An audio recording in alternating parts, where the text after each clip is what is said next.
Hey y'all, you're listening to Criminalist Behavior Podcast. Today we're on episode 20 and we're going to be talking about Ronald Joseph Dominique. He's also known as the Bayou Strangler. He was an American serial killer and rapist who murdered at least 23 men and boys in the state of Louisiana between the years of 1997 and 2006.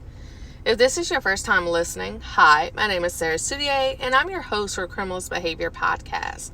So, trigger warning in case you can tell in the description, this episode may contain content of a graphic nature, including descriptions of physical and sexual violence against adults, children, and animals. Listener discretion is advised.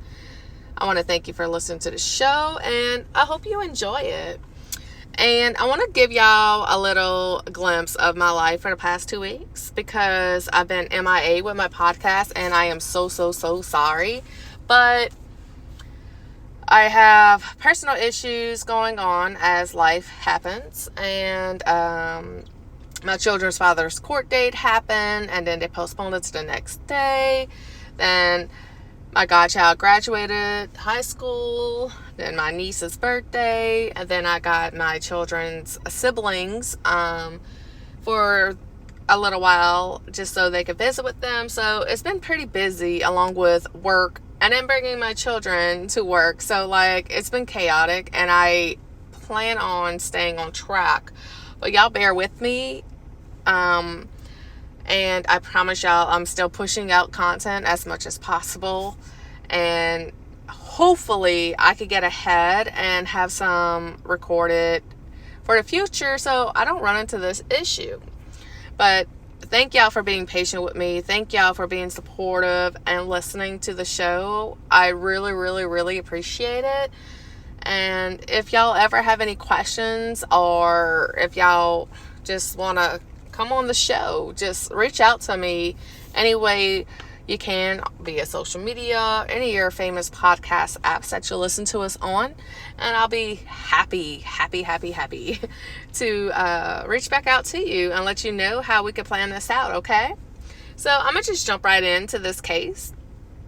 Ronald Joseph Dominique was born on January 9th, 1964 in a town called Thibodaux, Louisiana. He was the younger of 6 children. His parents were poor laborers who lived in a trailer park located on the outskirts of the city of Thibodaux. Dominic was unmarried and he had no children. His parents, Elmo and Dolores Dominique, were hardworking individuals who struggled to make ends meet. Ronald's childhood was far from easy, and he often felt neglected and just overlooked. He had a troubled childhood with a little history of some sexual abuse allegations, and he spent some time in a juvenile detention center. As a young boy, Ronald Dominique was introverted and very shy. He often retreated into his own world to escape the chaos of the world around him and what was happening inside his family. He struggled in school and he was frequently bullied by all of his classmates, which only added to his loneliness, feeling, and isolation. These early experiences would later contribute to the dark and twisted path that he would eventually take. Parents were active in their local church group, and Ronald at one point told his parents that he was sexually abused by the priest. Now, his parents didn't believe Ronald at the time that he told them that he was sexually abused by the priest, and he was struggling with his own sexual identity at the time, and his parents just caked it up that he was mentally unstable and he just was lying about the whole situation with the priest. So a little insight on that: Ronald literally didn't know if he liked girls or if he was just attracted to boys or men. So at this time, like I said, it's really not acceptable for a person to come out as being homosexual, bisexual, or anything of that nature. So that's why his parents believed that he had a mental illness, because he was unsure of who he liked. So, a little background on Ronald. He sang in the high school choir and in the Glee Club. He was bullied and harassed by his classmates who tried forcing him to admit that he was gay, but he always denied those allegations. Like, why would you have to make someone admit that they're gay? I mean, the teenage years, they are very brutal. High school years, they could be very brutal or they could be very rewarding. A lot of people don't have a good experience in high school, and I think this is the case for Ronald. He was overweight, which caused more bullying to come to play, and he became depressed and had a very low self-esteem, stating that he didn't fit in within society and he had no place in this world. He lacked the social skills and he didn't have many friends, and whenever he did have a friend, they usually didn't stay friends with him long. He graduated in 1983 and started studying computer science at Nichols University. He attended Nichols for a year and then he just dropped out. It just wasn't for him. He started his criminal history in the making, and he made sexual harassment phone calls to his neighbors. He spent his nights in bars, just lurking around, trying to find his place in society in the gay scene. In 1994, Ronald was arrested for drunk driving, and shortly after, police were called to his apartment due to a man climbing out of a bedroom window. That man that climbed out the window stated that Ronald Dominique tried raping him and was trying to kill him. The victim stated that he would have been killed had he not escaped. The victim didn't show up for the trial whenever charges were originally pressed against Ronald, so it was dropped. The charges were dropped by the DA for attempted murder and sexual battery. So he just got away with it because the victim just didn't want to be, he didn't want to be humiliated in front of everyone, telling him the story that he got abducted or whatever the case may have been by Ronald, and he escaped from being raped and almost murdered. I can understand victim thinking this. So in 2000, he was arrested for disturbing the peace. And in 2022, he slapped a woman at a parade and was arrested for that. He then moved to Houma, Louisiana, where he started working at a produce company. That wasn't enough to make ends meet, so he had to get a second job. That second job he got was a delivery driver for Domino's Pizza. And again, trying to fit into society, Ronald Dominique then became a member at the local Lions Club just to try to fit into the community. And he regularly attended bingo nights. And by 2022, no one knew or suspected Ronald, but he was then, at that time, liable for the rape and murder of 11 young men. He flew under the radar for a very long time. 11 men by the year 2022. That is insane. So, Dominique's victims, they tended to be teenagers and men aged between 16 and 46. Not all of them were homosexual. Most of the victims were of African American descent. He often met them during walks or drives in his pickup truck, as well as in some gay bars, and he lured them in by offering alcohol, drugs, a temporary place to stay, or to have a supposedly group sex session with his supposed girlfriend. After he successfully convinced his potential victims, he would lure them into his trailer where he would overpower them, bind them, and rape them. And according to investigators, Ronald strangled them and loaded their bodies into the back of his truck and then dumped them in remote rural areas in one of the 6 nearby parishes. Yes, y'all. Throughout 6 different parishes. I can see why at the year 2022, 11 victims, went under the radar because of the different parishes.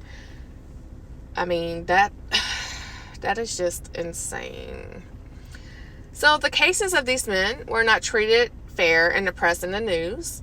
The victims were all men in their mostly 20s and 30s, but they had some of them that were younger than that.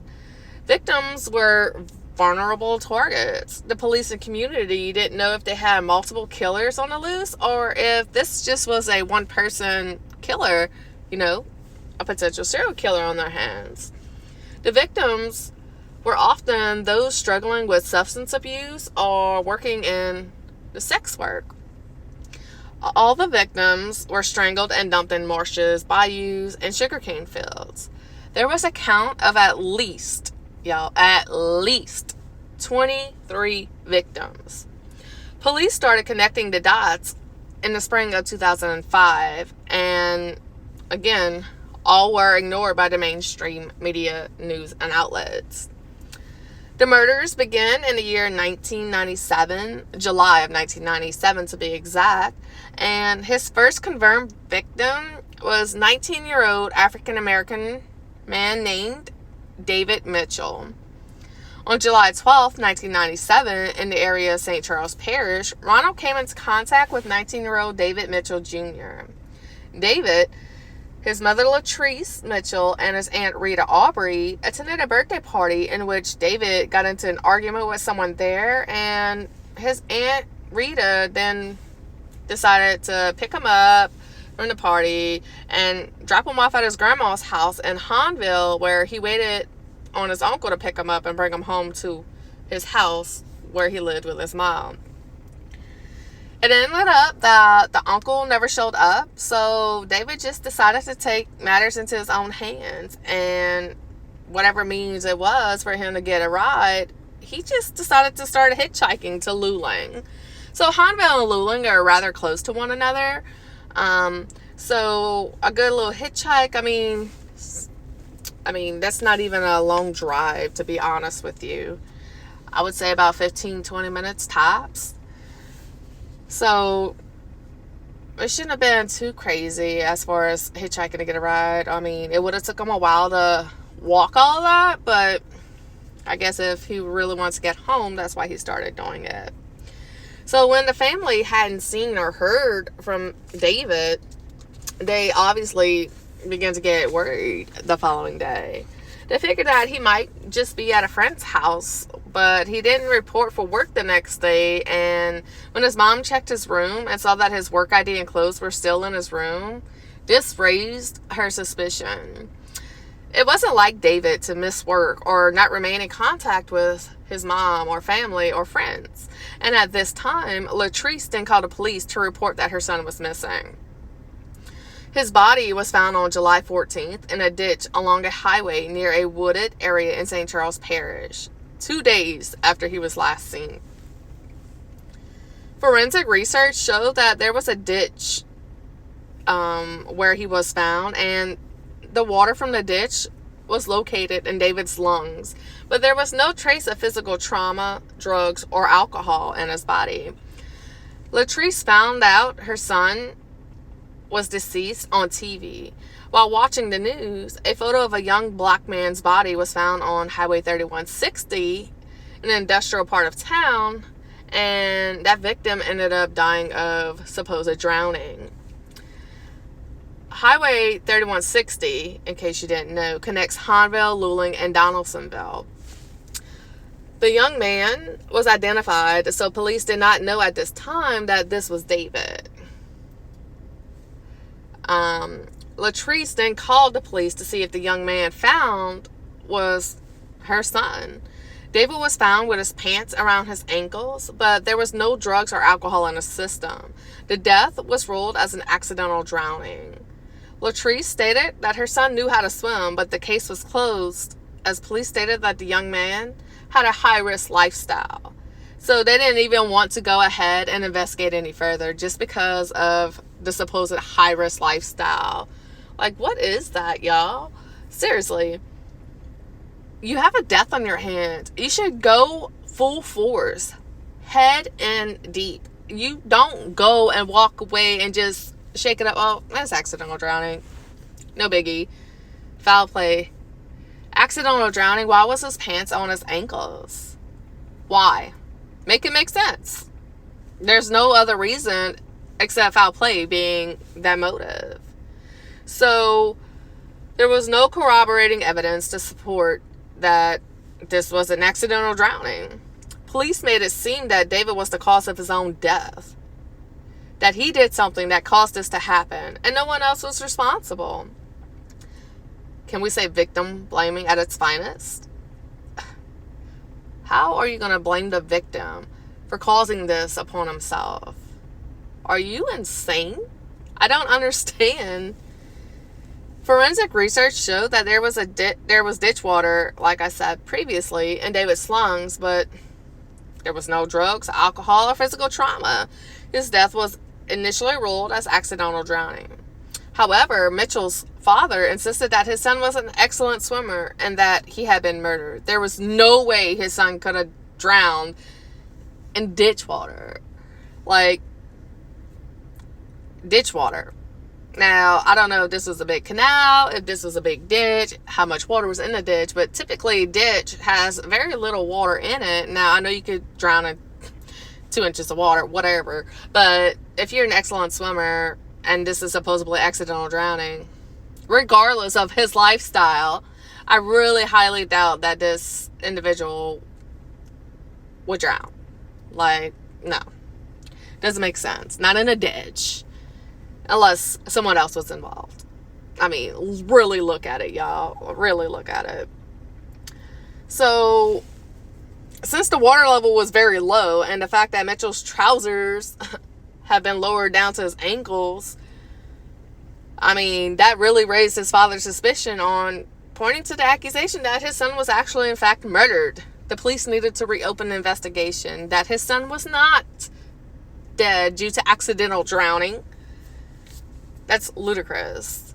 So after Dominique's later confessions, this is when David's relatives denied that he was gay, used drugs, or had any type of financial troubles. So he was a random pick. Not a typical victim that Ronald Dominique would normally have. So we're going to later find out exactly what type of victims he would literally have. Dominique's next 2 murders took place in St. Charles Parish as well. The first one after David was in mid-December of the year 1997. This would be when 20-year-old Gary Pierre's body would be discovered in a wooded area of Mont's in St. Charles, Louisiana. Mont's had a population of about 1,120 people. Gary had been sexually assaulted, and the body showed that he was bound at some point, and the death was ruled asphyxiation due to neck compression. So Pierre was heavily involved in drugs, according to authorities, and his death was ruled as unclassified. Not murder, but unclassified. Even though the signs of murder were obviously there. Hello. You got the impressions on the neck. It was ruled as death by asphyxiation. That means you were strangled. Last I checked, you're not going to strangle yourself. And if you did, the evidence will still be there. So there was no evidence. Just like the first one with David, there was no evidence at the scene. So, Gary had been sexually assaulted, and even though the signs of murder were clearly there, his death was pushed aside until July of 1998, when another body was found by investigators that had similar circumstances of this body and the ones previously. Now, unbeknownst to the first victim, David, Gary was known to be gay or bisexual, and he had a history with substance abuse. Gary recently was arrested for drug trafficking, and his body was found fully clothed with no signs of physical trauma or drugs found in his system. The second killing occurred on July 31st, 1998. So this would be the third killing. I'm sorry, I misspoke. The third killing was on July 31st, 1998. This is when 38-year-old Larry Ranson, labeled drug-addicted vagrant person by the authorities. Ranson was the first victim subjected to bondage by Dominique. He was 38 years old, and his body was found off of Highway 3160, not too far where David Mitchell's body was discovered a year prior. Larry's body was found fully clothed and later determined that he was kicked in the groin, and it was determined that he died due to asphyxiation. So police stated the same time that they did with Gary and Larry, he was on drugs and he was also struggling with that substance abuse, and figured that was just the cause of death. No, you don't figure it. You do the autopsy. Let the coroner decide what the cause of death is. You just don't go ahead and say, let's kick it up to drug use. No. You do the investigation. That is what you're hired for. You do the autopsy. That's what you are paid to do. That is what you're paid to do. Police also labeled Larry's death, just like the other one, as unclassified. Just the same as Gary Pierre's cause of death. Now, Larry was also known to be gay or bisexual, and like I said, had a history with substance abuse. It wasn't until February 1999 that the cases of Pierre and Ranson were finally classified as murders. But Ronald, by this time, killed 3 other victims. And just, the police was not able to track this. They were unaware about what they were actually about to discover, and the uprising death toll that's happening in these parishes. In early October 1998, Dominique met 27-year-old Oliver LeBanks in Metairie, Louisiana. Metairie is a New Orleans suburb area, and on October 3rd, 1998 to be exact, Ronald drove from Hanville to the French Quarter and hoped to blow off some steam. Now, I could kind of relate to him, although I don't want to ever be associated with this sick individual, but I love the French Quarter. Oh my God, it's beautiful. Got the ferry boats and the water and the seagulls, and it's just so perfect. I just love it, but not the same cause for Dominique. No thanks.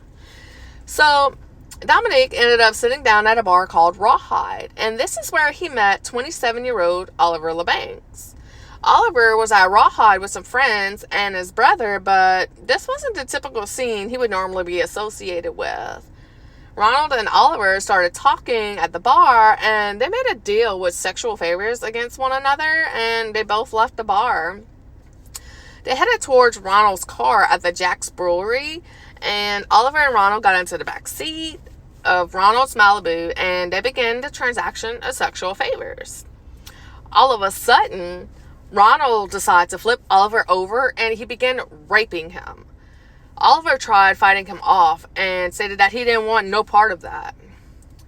Ronald didn't want to hear it, and he just finished continuing to rape Oliver until he was done, and then he grabbed the tire iron from the floor and he hit Oliver LeBanks over the head with it 2 times, and he began strangling him with his hands. And because that just took too long, Ronald then decided to grab his belt and wrap it around Oliver's throat with so much force, the buckle cut through his neck, y'all.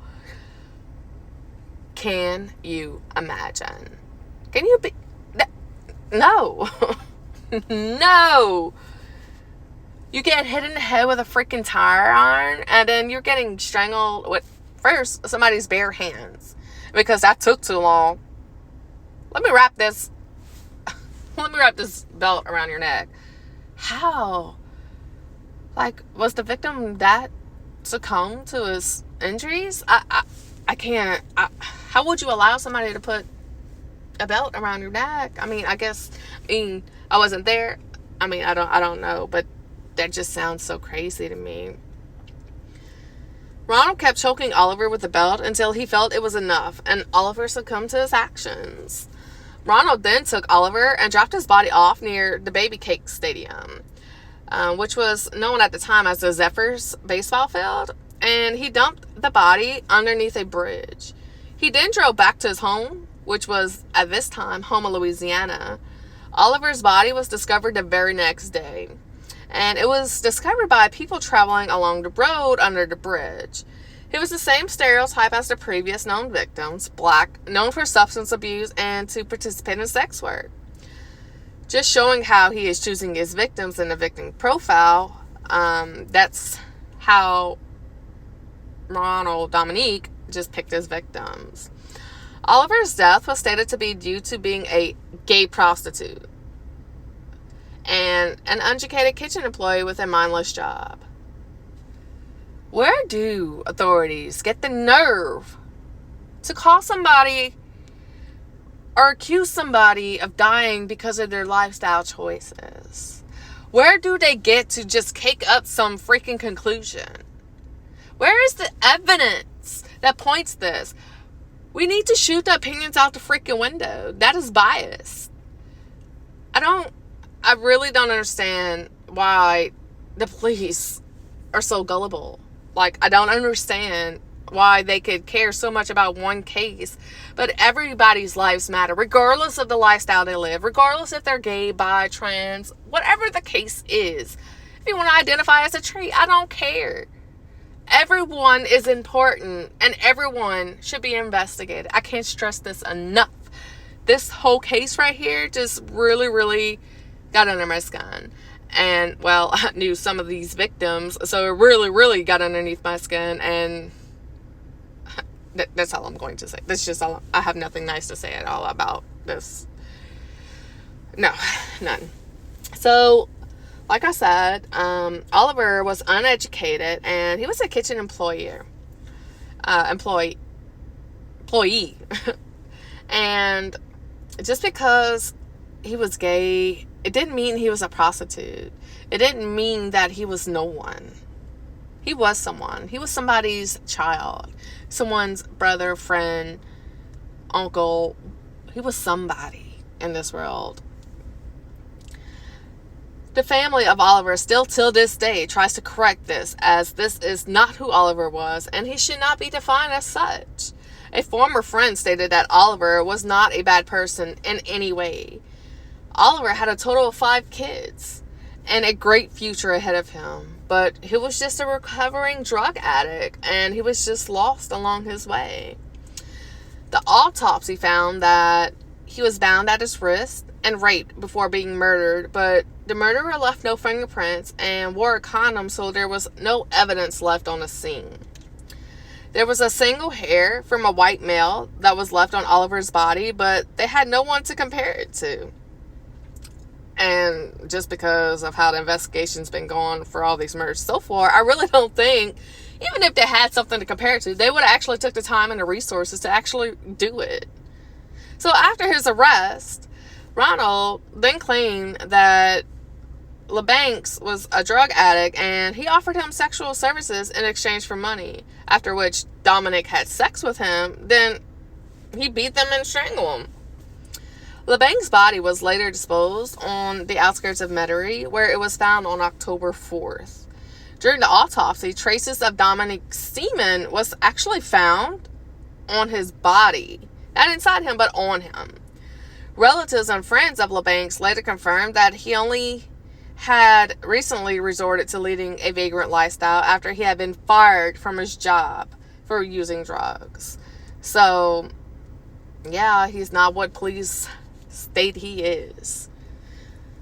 Now we're going to go into October 1998. 2 weeks after he murdered Oliver, Dominique met 16-year-old Joseph Brown. You heard that correctly. 16 years old. Not an adult, not a grown-ass man, a child. He met Joseph in Kenner, and he lured him into his truck.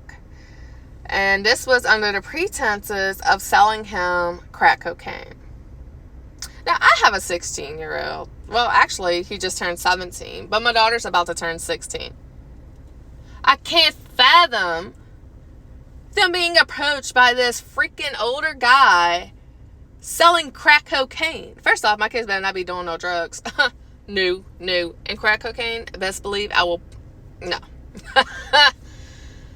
I don't care what the drug is, but crack cocaine is just, I mean, the bottom of the bottom. Like, how low can you go? No, no, no.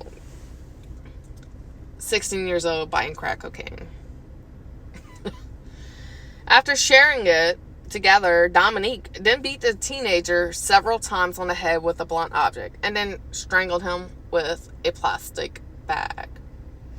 This child had a whole ass life in front of him. He might have made a stupid, dumb decision by buying this crack cocaine and sharing it with Ronald Dominique, which is disgusting.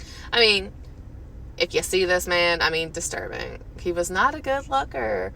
Not trying to, just throw shade on him, but I'm throwing shade because he's a sick individual. Ugh. So, he strangled him with a plastic freaking bag. Oliver's body was found partially clothed, and he was found in another jurisdiction. Ronald thought that by going into another jurisdiction and our parish that he wouldn't be tracked, or that it would make it a lot harder and longer before he was linked as a suspect. October 19th, 1998, Joseph Brown's body was found on Veteran Memorials Boulevard in Kenner, Louisiana. Investigators discovered that it appeared as if Joseph's body was just thrown out of a car and jumped off the side of the road, as that is what the scene indicated. So, yeah. Okay, I'm a very action guru movie type person, so I love action movies. So, like, in the action movie, how, especially like these little thugs or whatever, street gangs, whatever you want to call it, if they have somebody, they do somebody too, and they open up the passenger door, and then, like, they just kick them out and throw them to the side. That's what Ronald Dominique did. A good reference that literally just popped in my head as I was just saying this was on Fast and the Furious with Rome, aka Tyrese. Oh my god, he's hilarious. But they're driving and they're supposed to go meet this person at the dock, and they had these cars altered and stuff, and Tyrese, aka Rome, presses a button and he says, "Ejectocito, cuz." Well, just like that movie, old boy flew out the car. This is exactly how Ronald Dominique treated this victim. Just threw it out the car and dumped off the side of the road on Veteran Memorials Boulevard. And he suffered several lacerations and wounds to his head, and there was a bloody plastic bag that was next to his body. Investigators determined that Joseph may have possibly been covered with the plastic bag and beaten to death. Joseph Brown was from Boutte, Louisiana, and he was labeled by the press as a troubled teen. 16 years old. Let's keep this in mind, y'all. 16 years old. Joseph was out with some friends and somehow ended up in Kenner, and his death was determined to be a homicide due to, you guessed it, asphyxiation by strangulation. I'm assuming a plastic bag yet again. There was no evidence or clues that would determine any leads or to what or why Joseph was murdered in the first place at the age of 16. A month later, 18-year-old Bruce Williams fell victim to Dominique in a similar circumstance. In May 1999, he was cruising around the Kenner area when he came across 21-year-old Manuel Reed, who offered to sell him drugs. Agreeing to the offer, Dominique led him into his truck where he raped and then strangled him. He later dumped his corpse in a dumpster in the city's industrial zone, about a mile from where Brown's body was found. Jefferson Parish officers received a phone call of 18-year-old Bruce Williams' body being discovered in a park in Jefferson Parish. A park, y'all. You're taking your kids to the park, and oh my god, we're having fun. We're going to slide down the slides. We're going to play on the swing, and oh, look, a dead body. Can you imagine the trauma that them kids would be going through? How they would freaking need counseling. You just don't stumble across a dead body, and I'm sure there was some serious injuries to this body. I can't. So, like I said, he was put in the park, and he was known by police to be a sex worker, just like Oliver. Bruce was found in the French Quarter, and it was determined that he was raped and strangled. It was at this time that law enforcement officials determined that they had more deaths on their hands than they normally would have had on an annual percentage. And this is when they finally decided to inform the FBI. Law enforcement contacted the behavioral science unit with the FBI to create a serial killer profile. They determined that it had to be a serial killer due to the victims' profiles and the manners in which they were killed. The FBI's profile of the killer was very plain. It stated that the profile of the killer was a white male, early 30s, with difficulty of being sociable and little to no friends. I mean, I say that's spot the hell on. The FBI profiler was named Tom Colby, and he thought that the killer would live near an airport due to where the bodies were being dumped at. Similar to LeBank's, there were semen traces which were found and belonged to an unknown male on Bruce Williams' body. On May 30th, 1999, partially clothed body of 21-year-old Emmanuel Reed was found in a dumpster. Just a dumpster. Behind a local business in Kenner, Louisiana. Manuel was known to have a problem with substance abuse, and he grew up in New Orleans. Reed was also known to police to be involved in sex work at times, and it was determined that he was also raped and strangled. So a month later, we're going to go on to 21-year-old Angel Mejia. He was labeled as a hobo with past convictions for drug possession. At first, the killer tried to get the words out, Sarah. Anyways, the killer tried to dump Mejia's corpse in a dumpster, but after discovering that it was full, he just decided to just discard it on the street. The body was found 1 month after the body of Emmanuel Reed was reported missing. After examining the corpse, the coroner concluded that the victim had been tied up with a rope prior to his death. While investigating the killings, law enforcement established that Mejia, Brown, and Pierre all knew and lived close proximity to each other.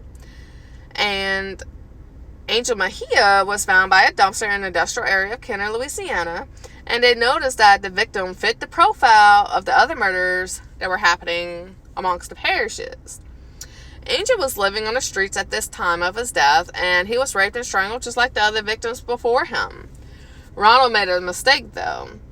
On this murder, the scene was not as dark and desolated like the others, and instead it was lit up by the light, and it was a well-traveled area near the front of a frequently visited business.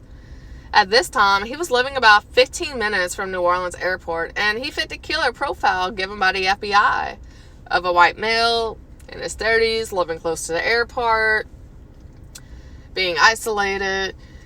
So investigators were investigating a serial killer on the prowl, but tried doing so quietly, just not to let the public become outraged. The press caught wind through this, and the quiet investigation then became widespread to the public of a possible serial killer in the rural Louisiana areas. The press stated that 3 bodies were found shoeless and dropped in desolate areas throughout different parishes near the airport. The press claimed that all were dark-skinned males that had cocaine in their system and were killed by a single killer. The article was full of false information because we know that autopsy reports show that not all of these victims had drugs in their systems, and they weren't all shoeless. But that's the press for you. They make up anything to get a good story out. So the article was full of false information, and the news station started picking up the case, and they just started spreading like wildfire false information that was mentioned on bodies being discovered without shoes, and all of the men being drug dealers or on drugs. So I don't know if y'all ever played this game at work or even in school, but it's when one person of a class gets told a secret, right? And then they tell that secret to the next, and so on forward and so forth, till it gets to the last person, and the last person's to repeat what they were told.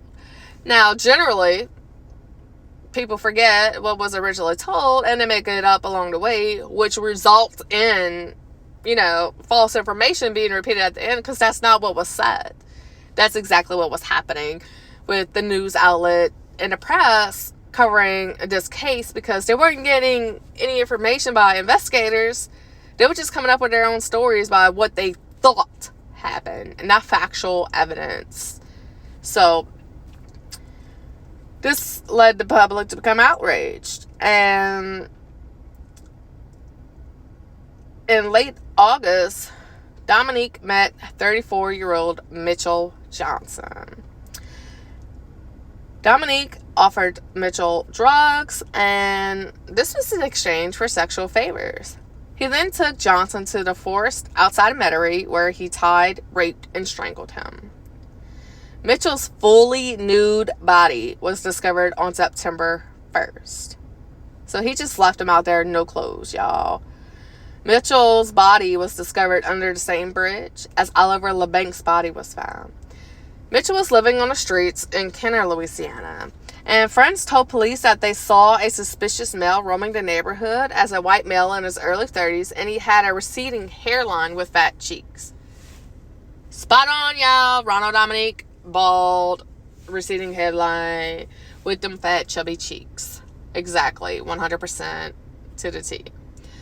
Investigators discovered that he was also raped and strangled, and this is when investigators released a sketch of the killer, who outlined that there was a serial killer in the area targeting men, not targeting a specific type of men, which was at this time African American men, what ages, and their vagrant lifestyles. No, they was just targeting men. So, hello, the public is gonna freaking freak out in a frenzy. Every man needs to watch their back. Child, whatever, they need to watch their back. The picture did no justice to eliminating suspects, and they left out that the victim profile was, like I said, of gay men, black in color, due to the timing of it all, and thinking that the public would not help if that was mentioned. No, you're just going to make them fear for their life, regardless if they black, gay, straight, 14, 22, 66, it doesn't matter. If they're a man, you need to be feared. That's what they were doing. Ronald then decided to move further next to his sister off Bayou Blue Road, where he started working at another produce company. We're going to move into the year 2000. January 2000, Ronald Dominique claimed yet another victim. This would be 23-year-old Michael Vincent. And this happened in Lafourche Parish. January 1st, 2000, a driver passing through Lafourche Parish discovered that a man was not moving near a fence off of Highway 7. This is where the body of 23-year-old Michael Vincent was discovered. Michael had a record of drug offenses, according to the police. The coroner discovered that Vincent was bound at the wrist and had several bruises all over his body. So that would indicate to me that would be defensive wounds. I'm sure he tried fighting off Ronald Dominique, but he was a very large and robust man. The cause of his death was to be a homicide by asphyxiation, and this particular murder was not connected to the other murders due to the location of where the crime took place at this time. So, like we said, the other murders were happening in the French Quarter, Kenner, Laplace, whatever, Hanville. This happened in Lafourche, near Bayou Blue Road and Houma, Louisiana. So, yeah, completely different parish. And during this time, law enforcement officials really weren't working together because, again, they thought it was just in a remote area near the airport. But now he's traveling further south. So in early October, he became closely associated. This is Ronald Dominique that I'm referring to. Ronald became associated with 20-year-old Kenneth Randolph Jr. Kenneth Randolph Jr. He was a 3-time prosecuted child molester who lived near him in a trailer park. Sick. You're 20 years old and you got charged with 3 counts of child molestation. I'm not victim blaming, but that's just, if that's accurate, that's just not okay. Dominic lured Randolph into his trailer, telling him that a girl wanted to have sex with him there, and then he attacked and murdered him. He then took the body to a field outside the city, where the partially naked remains were then found on October 6, 2000. Kenneth's body was found in Lafourche Parish, face down, almost completely nude. He had a pair of white socks only. The body was found in a posed position in which his butt was placed up in the air, just to leave him extremely humiliated. The victim was bound, and marks were visible on his neck that indicated he was strangled. The coroner did the autopsy and collected hairs and fibers along the body, along with a rape kit, just to try to retrieve any type of DNA that they may be able to get for the potential suspect in this case. And the coroner stated that Kenneth was killed about 6 hours prior to when his body was actually found in the field. He had cuts and scratches all over his arms and legs, with one large horizontal abrasion from his forehead down to his chest. The coroner also indicated that there was bruising around his wrist, along with a wound that indicated an object was used to bound him, and it was tied so tight that it cut deep in his skin, enough to make it bleed. The coroner determined the death to be asphyxiation and hemorrhaging by the hyoid bone, which is commonly known as strangulation. I mean, that's some force if there's hemorrhaging around the hyoid bone. In those cases with strangulation, the hyoid bone is always the one that's usually affected. It was unable to be determined if it was strangulation due to the ligature used or if it was a manual strangulation. So did Ronald Dominique strangle him with his bare hands that he did previously, but that was just too much for him? He couldn't handle it. But as he progressed within the murders, he was actually able to handle it for this case? Or did he use an object like a belt or a plastic bag to strangle this young man? That is what we just don't know. On October 12, 2002, in the late evening, Dominique met 26-year-old Anoka Jones. Now, Anoka would be victim number 12. He was labeled as a financially strained petty criminal on the streets in Houma, Louisiana. He attacked Anoka and tied him up, raped him, and strangled him. 2 weeks after the discovery of Kenneth Randolph, another body was found. And like I said, October 12th, this was when the body of Anoka was found. Anoka Jones' girlfriend, Shelly Weston, was not really alarmed at this time due to him just leaving the apartment to have a cigarette after bringing his bike inside. Shelly stated that sometimes with Anoka, whenever he stated he was going out to smoke, he would meet up with some friends or neighbors nearby, and he would just generally be out longer than just the time it would take to smoke a cigarette. It wasn't until several hours had passed that she started beginning to get a little worried, and she decided to go to bed. The next morning, when Shelly woke up and realized that Anoka was still not back, she then immediately knew something was just wrong, and she called the police department to report him missing. By the time Shelly called the police, it would be too late. Anoka Jones' body was discovered by people traveling along Highway 310 overpass. He was discovered by a patrol officer named John Smith that was just driving in the area. The officer investigated the scene and saw that there were drag marks that led him to believe that the body was just dumped there with no other evidence. Anoka Jones was found with his shirt pulled up halfway and his pants down to his thighs, with a small amount of blood around his mouth, with bruising around his hands and body. The cause of death during the autopsy was determined just to be like the others: homicide by asphyxiation by strangulation. Now, this led them to include yet another body to the list of suspected serial killers amongst the different jurisdictions and parishes. And through interviews with Anoka Jones' girlfriend and friends, investigators learned that Anoka, along with a friend, were approached at the front of the street by two men in a gray truck. Anoka's friend, Ron Gibbons, stated that as soon as the men got out the truck, Anoka immediately just fled. He took off running. Ron stated that Anoka took off running due to a known drug dealer that he spotted in the back seat. The drug dealer denied that he was the cause of the death of Anoka, and he actually gave investigators names of anyone he thought may be associated with the death of Anoka. He gave a sample of his hair, blood, saliva, just to rule him out as a suspect. Investigators were able to eliminate this drug dealer as a suspect. And this is when investigators were part of Kenneth Randolph's case, got with Anoka Jones' case, trying to piece together the puzzle they had in front of them. How are these deaths related? Are they not? Is it the same person killing these people? Is it just coincidence? Anoka was the 12th victim killed by Ronald Dominique, and it wouldn't be for a few more months down the road that Dominique would get the itch to kill again. Now, this is where I'm going to leave off on part 1. Tune in tomorrow as I am going to record part 2 of this episode. And this may be it's definitely going to be a 3-part, but maybe a 4-parter. Because these victims all need their story told. And we know about 23 victims.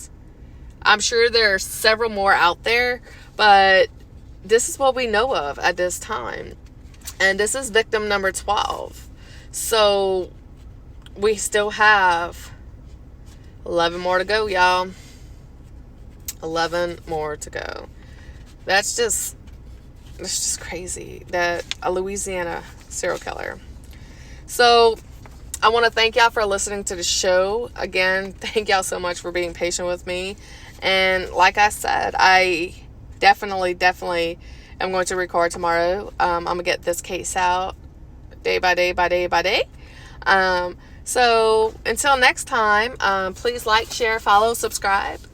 Criminalist Behavior Podcast, a Louisiana True Crime Podcast. You can find us on all your local podcast apps, Spotify, Wondery, Amazon, all the other ones that I can't think of at this time.